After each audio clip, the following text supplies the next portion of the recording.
Kung may piitan sa Intramuros na nagpapakita ng tunay na kalupitan ng digmaan, ito yon. Isa itong lagusan sa ilalim ng lupa na nagsisilbing piitan ng mga Pilipino sa iba't ibang yugto ng kasaysayan. Mga dingding na malamig, makapal at puno ng alaala ng sakit, pakikibaka at sakripisyo. Itinayo kasabay ng Fort Santiago noong 1590 hanggang 93 malapit sa moat at sa pangunahing pasukan. Binubuo ito ng makakapal na adobe. May maliliit na siwang na nagsisilbing bintana para sa ventilasyon at arc vault na bubong na tila humuhupa sa tunog ng mga yabag at iyak. Sa panahon ng Kastila, dito'y kinulong ang mga rebelde, mga tumututol sa buwis at maging mga sundalong nagkasala sa disiplina. Ayon sa tala, si Dr. Jose Rizal ay pansamantalang dinala rito bago ilipat sa barracks na ngayon Museo ni Rizal. Sa panahon ng Amerikano, pansamantalang isinara ang mga selda at ginamit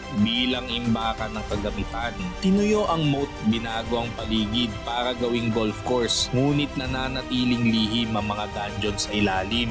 Noong pananakop ng mga Hapones mula 1942 hanggang 45, tinawag itong Japanese Military Prison. Dito'y sinasagawa ang water cure, electric shock at iba pang pagpapahirap sa mga Pilipino at Amerikanong bihag. Matapos ang labanan sa Maynila, natagpuan ang mahigit 600 bangkay na nakalibing malapit sa mga selda na ngayon inaalala sa likod ng White Cross, yung pinuntahan natin nung nakaraan.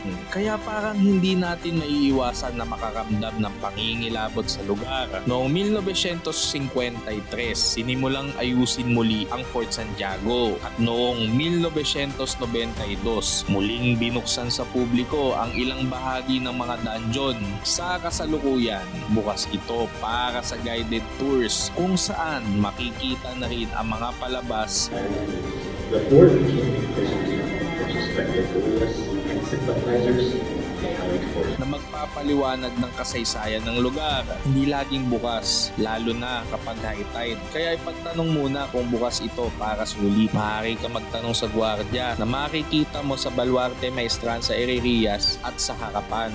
At ang makasaysayang piitang ito ay ang dungeons ng Fort Santiago. Gutom na kami.